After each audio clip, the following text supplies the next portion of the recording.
Hey, everybody, how's it going? This is Rob Turley, your host at Down the Rabbit Hole podcast. This podcast is brought to you by White Rabbit Intel, a place where you can hyper target your market and accurately predict who's a best fit to sell to before you reach out to them. Very exciting stuff, predictable prospecting. And remember, hashtag high volume is dead. Put a little skull at the end of it because it's so damn true. All right, so today I've got a special guest with me. His name is Michael Ruffing. He's an awesome dude. Tell you what, and he is a small business marketer, but a lot of this can apply to larger business today because of inflation and everything that's going on. Budgets are lower. His tactics can apply all the way up to enterprise level, but he likes to work with the brick and mortars or the smaller corporate businesses by choice because they need the most help. But a lot of the different strategies, tactics, and all the above that he uses can be applied to a business that's getting budget cuts and budget cuts. Same thing with my tech at White Rabbit. If you're getting budget cuts, spend a little bit of money, save a lot more, that type of a thing. So with what he's doing, I think it's quite important for people to hear some of his strategy and how it applies during a recession or during a time of severe inflation because of the fact of making the most with as little as what you got. So making your money go as far as possible. Now, Michael, could you please give yourself an introduction? I know you do it better than I would. So. Hey everybody, so my name is Mike. So I run a marketing agency called Problem Solvers.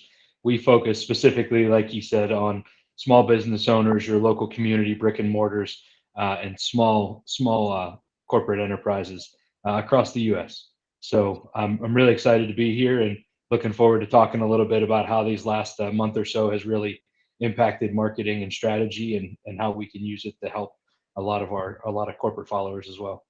Woo! Excited to be here. Awesome. That's what I like to hear. All right. So, getting started here, that talking about how we're going to market effectively and without a lot of waste and with lower budget during a time of inflation or recession. The market's not doing all too hot. It will always go back up, so nobody fret.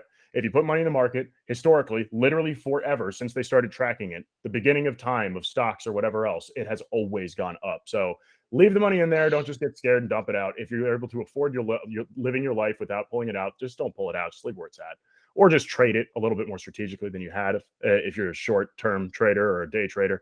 But anyway, yes. Now, Michael, what are some of the things that you've seen so far that people have been struggling with that you can like really well define yourself?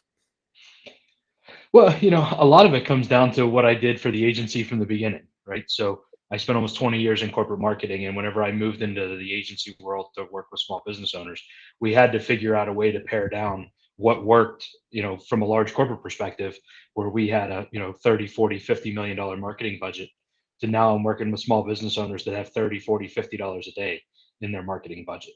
So, so from that process, having to scale that down, pare it down, figure out a way to still be able to do the split testing that we need to still be able to figure out, what our conversion rates are going to be. So we know whenever we go to scale that the system we've built out is going to form and function the way we want it to.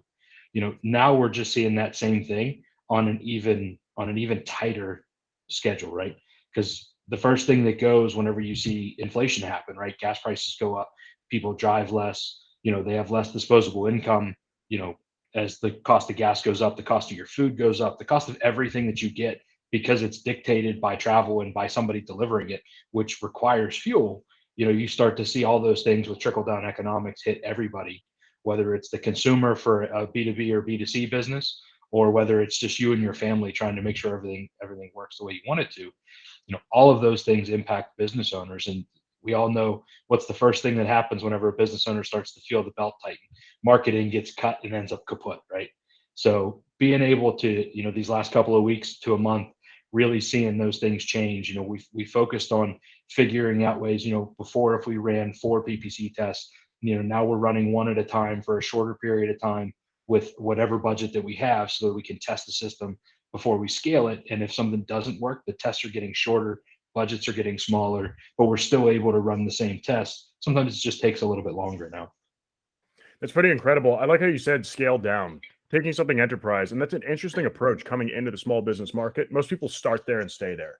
You came from enterprise, took those structures, those processes with you, and then scaled them down. That is not an easy thing to do. But the fact that you could is quite incredible because if this business, the small business you're working with, ever blew up, and became enterprise, everything that you're already doing as far as their marketing can be scaled right back up. So you have both scalable and de-escalable. Isn't that what it, no, scalable and De-escalatable. de-escalatable, I guess, processes, which is incredible because most things are either built to scale and get bigger, but going back isn't quite right, or they were made to be big and then don't scale down. This is both sides of the spectrum, which is incredible. So it's fluid, just like any organization is with growth, with loss, and so on. I think that's very impressive. Now, you were talking about they only have like a couple bucks and maybe doing one PPC campaign at a time to A/B test, where instead of A/B testing side by side, it's release one, then release another, then release another, then release another. It's just it's a staged release one at a time versus a multiple at once, which, yeah, it would just take more time. However long the campaign is, you multiply that by 3 if you're doing an ABC, and that's how long it's going to take to find out. Yep. And it's an easy way for them to stay within their budget, but still be able to figure out what's going to be best from a testing perspective that's going to perform the best and give them the best ROI. Sure. And so from your experience of doing this, what do you think some of the mid-market and enterprise companies would be able to do if they were to use some of your strategies? Because they apply both ways, since they're totally scalable and de-escalable 100%. So how could they potentially protect themselves or continue to exist and market properly by using some of these small business, quote unquote, enterprise techniques within their own businesses, since they're doing such large cuts, or to make the most of the money that they're spending in marketing? Yeah, and I think you hit it right. It's the idea that everybody's feeling this burden. So being able to come down and be able to run those tests, just seeing that there's another form and function out there, right? A lot of times in the corporate world, at least in my experience, whenever I was there, you would sit through a meeting and there weren't necessarily multiple options on what we can do, right? The answer is we're just going to cut this budget.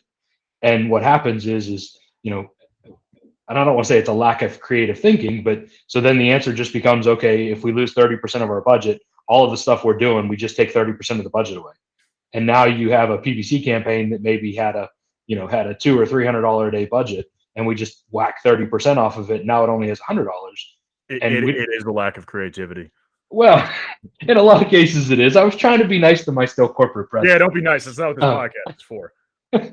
So, but so when that happens, what you don't realize is as you take away that scale, you're losing, you're running out of budget every day, so you're not hitting your entire possible target market for that particular campaign. You're not necessarily getting the optimization you want. Go ahead. I said ye old numbers game. Yeah, I mean, and you don't. At least most of the time, people don't take into account what happens, right? Because when your PPC budget runs out, or when your social budget runs out for a given day, your ads just stop, right? So if your budget runs out at 7 a.m.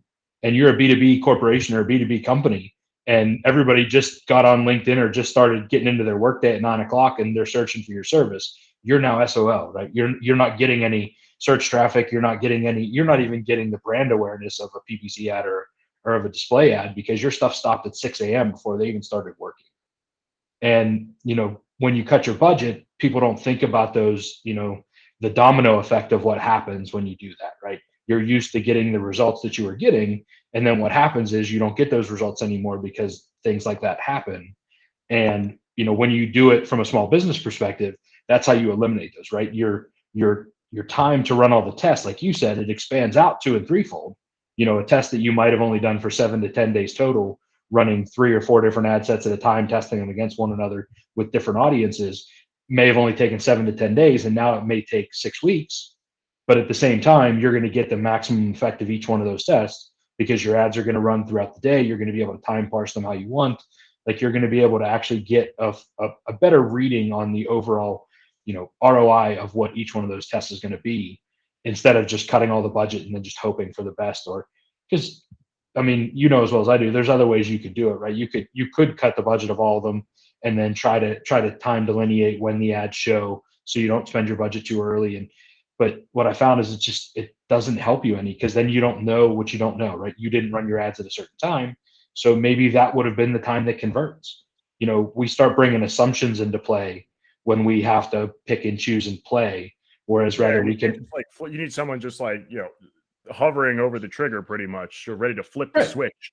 Like, turn it on now, turn it off now, turn it on now. You're not going to pay someone to do that. That's insanity. Well, and then usually what happens is somebody takes a glorified AI optimization software and clicks a button and says, hey, we're going to trust that this person's algorithm that we don't understand will do this for us. Well, I mean, that kind of talks a little ill will of me, but it's not about that too. Yeah, different type of algorithm. I don't trust those sons of bitches. Very, very much so. Yeah. Yeah, because those little Facebook things where it's like, oh yeah, we'll optimize it for you. They optimize it just enough that it's just effective enough that you keep coming back and keep dumping money into it. Just keep putting it in the slot, baby. Every now and then you'll get a win, but you're ultimately going to lose. They want you to make enough money so that you keep paying them that money that you're making. That's really the point. The house always wins. Outside of yeah, that is true in that case too. Outside of ads, though, what other processes have you seen or have you been able to descale or unscale? Yeah, so a lot of email marketing and marketing automation, same way. Now, so we don't do marketing automation and email marketing for all of our clients. That is one of the things that. So when we say descale, we still do like partial and part some pieces, depending on how big the business is and depending on whether or not it'll work for their particular industry. Like lead gen marketing automation doesn't necessarily need to have marketing automation set up, right? Like we can send out a coupon and you're going to order pizza. Like we don't need, high level with that. But whereas, if you have an insurance agency or you have an engineering firm or, anything like that, where you have a whole lot of lead generation, you have a long sales process and sales cycle, marketing automation can help you with that the same way that ABM can, and working through that process. But for small businesses, I think, marketing automation in a lot of cases can be a good piece. And whether, always tried and true email automations in there, but also now integrating text messages. We talked a lot about personalization, being able to take those things and being able to roll them out in a way that the corporate world does, just not quite as large, right? We would have, we could have upwards of 1,000 different automation series to run, for different campaigns so I worked in the automotive industry for the last 13 years. And so we'd have a lot of different campaigns around, brake systems and brake sales and different things like that, and bringing people back in. And we may have 10 or 15 different automation sequences for 15 different customer types, just to test against one another, or just in general, if we have that many different potential audiences. Whereas with the small business owner, we generally see 2 to 3 marketing automation sequences for each product or service they may particularly carry. So, or if we do it at all. Gotcha. And how do you feel about top of mind? So, I mean, top of mind is always the most important thing. It's actually funny. I created a billboard social media post the other day, because marketing now has, for some reason, especially in the small business owner's mind, turned into marketing and sales. And it's always funny, marketing's goal was to make sure you're top of mind when somebody has a need for your product or service, not to sell.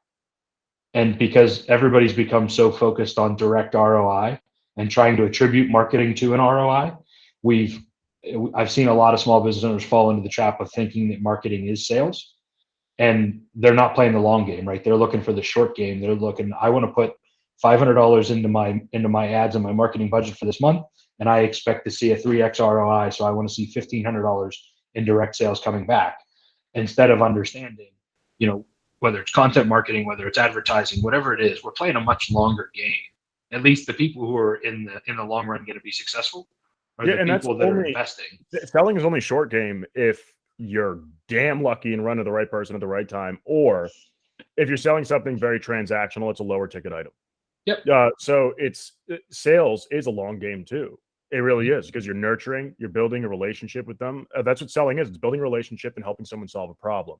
You're not actually transacting. That's not the sale.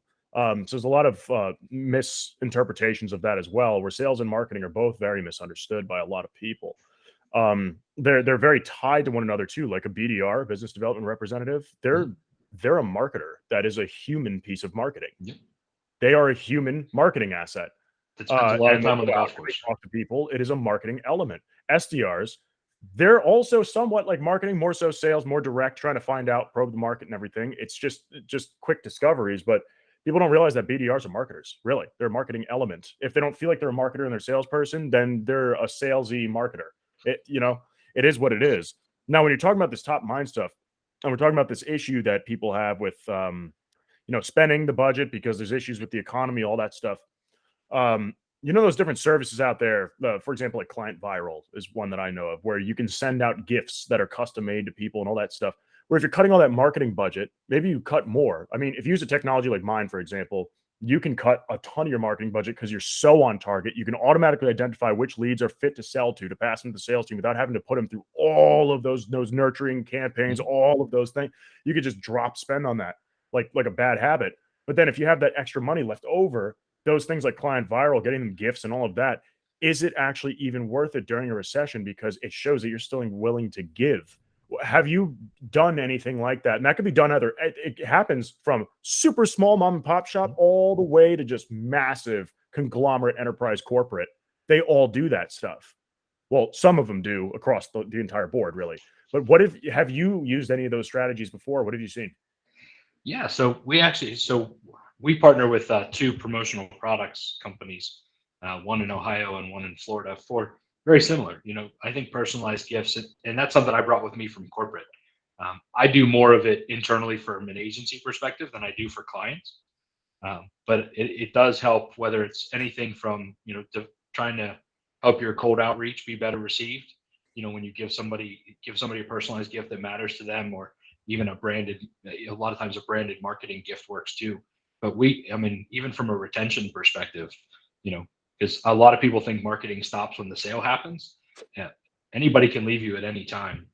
I was actually listening to a podcast of yours from a couple episodes ago talking about the length of time that agency owners have relationships with clients, and how it's under 12 months for the vast majority at this point. And a lot of times that happens. In that one that you guys were talking about, the key factor was being communication. But I think in a lot of ways, it's the fact that we forget that once somebody's a client, we still have to market to them, right? It's the same way in your personal life. If you get married, you don't quit dating your significant other, right? Otherwise, your marriage tends to fall to shit. So that's being really able good. to, or if you have someone who just you become really good friends with them, you're going out with them a lot, fantastic. They became, let's say, a best friend, even, is what you'd consider them, and then you just ghost them for 6 months. They're gonna be like, dude, what the fuck happened? No, I don't care. I'm not talking to you. And a lot of times, agencies in particular, at least in my experience, that they think, well, we have our monthly call, or we have our whatever our touch base looks like, whatever that schedule is. Yeah, So that's calling them as often as you call your grandma is not acceptable. right. And even when you do, you're not thanking them for their business. You're not marketing to them. You're not showing them your appreciation. You're just going, are you getting value? About their business. Yeah. Are you getting? I got this list. I'm going to check these boxes. Are you getting value? Okay, great. Did you see this return? Fantastic. Are you happy? So yeah, good enough. All right, yeah. See you later. Fuck you. Bye. That's what happens. Yeah, and here's the numbers. They call that no. Usually it's quarterly though. It's not even monthly. It's called a QVR, quarterly value report. Check. With small business owners, you have to meet every month. Pieces of it, and then we'll help you with whatever that is, and then you can go fuck yourself until 3 months from now. With small business owners, you have to meet every month. The budget's more important to them than some of the larger corporation clients. But yeah, no, I mean that's one of the things I try to do is, not only do we have the monthly calls, but then we do anniversary gifts. Especially during the holidays, we do Christmas gifts just with a personalized card. We handwrite thank yous. I think you were talking, bringing up the gift strategy and thinking about that, because there's companies out there that do it.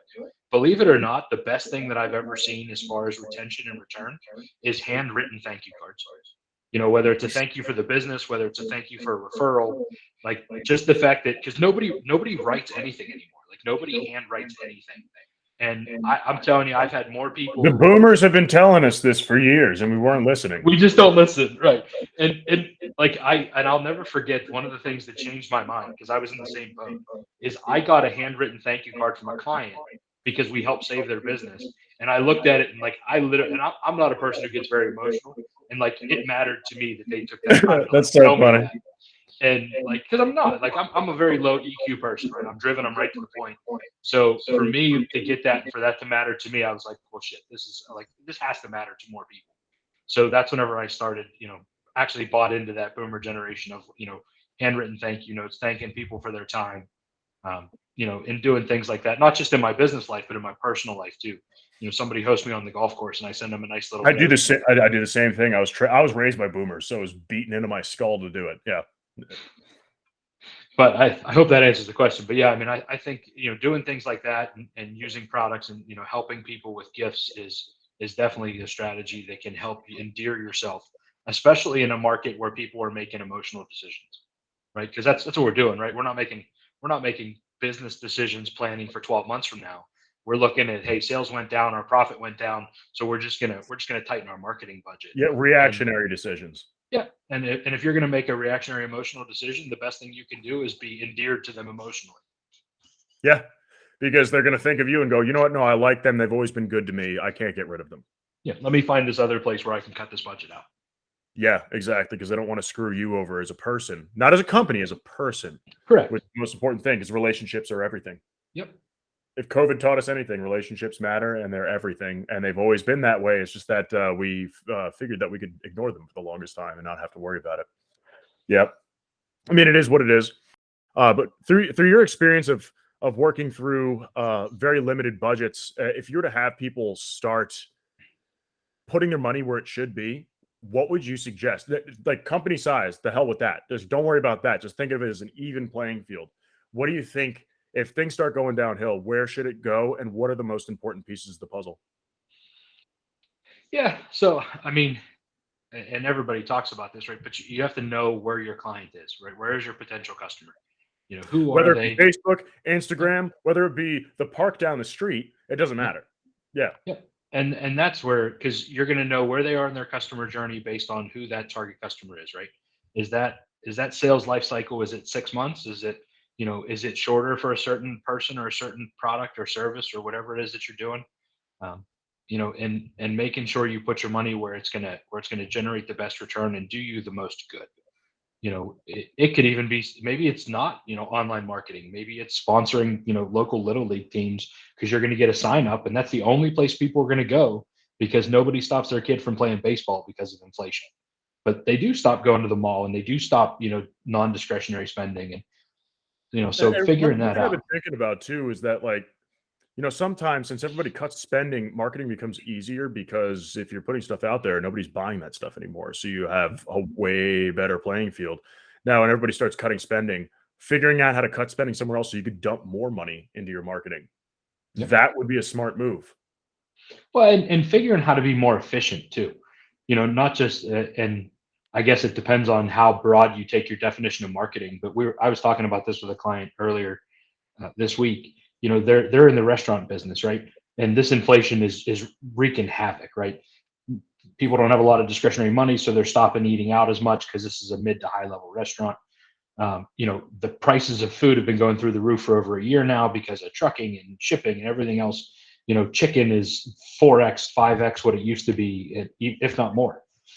So even just being more efficient in their marketing, so they no longer give you menus when you walk in, right? They have an online digital menu with a scannable QR code, and now if the price of chicken goes up this week, they can change the price.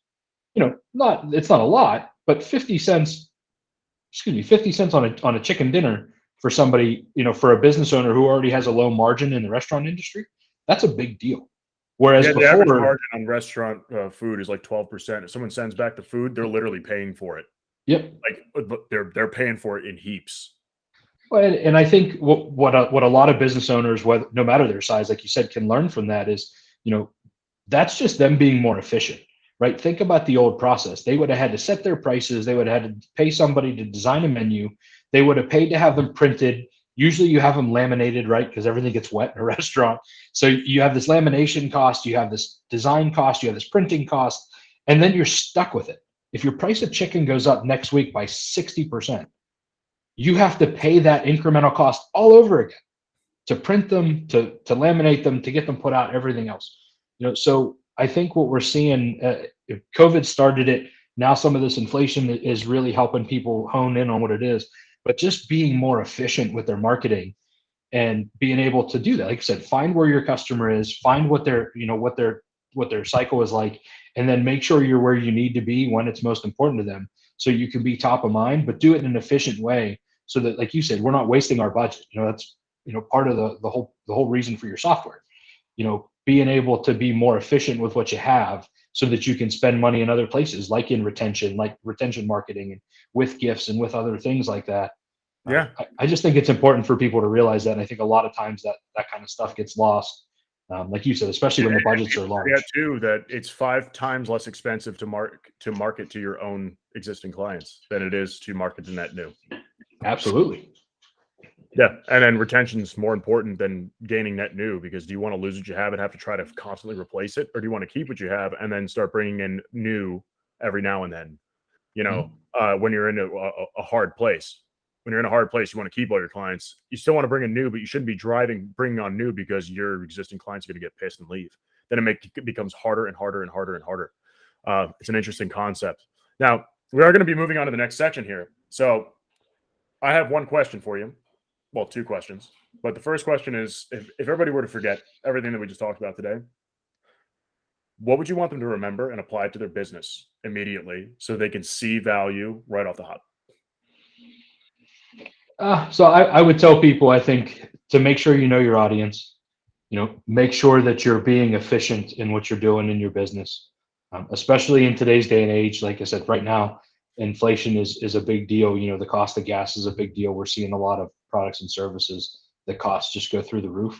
Making sure that you're making the best decisions, not making those gut reactionary decisions, but doing things in a way that's smart so that you can play the long game. And that when inflation decreases, the market cycles itself back and things come back to the way they are, you're positioned to outpace your competitors and to put yourself in a better place to be successful when that happens than the short-term gain of saving a couple bucks right now. Yeah, that makes sense. That's good advice. Fantastic. I love it. Yeah, and right by me. I'm in Raleigh, North Carolina. It's the highest I've ever seen the gas here. $4.19 a gallon in North Carolina. Yeah. That's crazy, man. And we just crossed $4. My car only takes premium. Yeah. So I'm paying for the one down the street. My God, I think it's $4.96 a gallon. Mm-hmm. Yeah, we just crossed $5 next week for me. I know it will be. But anyway, crossed $4 for the first time ever. Before we start losing the listeners here, is that what's the best place for them to find you and to find your business, or to reach out to you in any way? Sure. So you can find us on all the socials at Problem Solvers, or you can visit our website at problemsolversconsultants.com. It's a great name. It's a fantastic name. I'll never forget it, because who doesn't love a problem solver, right? It was completely by accident, but that's a story for another time. Yeah, thank you. Thank you so much. And so this podcast, again, is Down the Rabbit Hole, brought to you by White Rabbit Intel. You can find them at www.whiterabbitintel.com. That's rabbit with 2 B's. So many people make that mistake. We should really buy the redirect site. But yeah, if you tag it, please use hashtag DTRH podcast. If you're going to post anything, reshare anything, and very much appreciated if you tag myself or if you tag Michael. I'm sure that we will help boost that post and help spread the word around for you as well. So thank you so much, everybody, and have a great night. If you enjoyed this episode, follow Down the Rabbit Hole podcast for new episodes weekly on Podbean, Spotify, Apple Podcasts, Google Podcasts, Amazon Music, Pandora, and YouTube. If you'd like to apply to be featured on the podcast or recommend a featured guest, please feel free to email us at theteam@whiterabbitintel.com.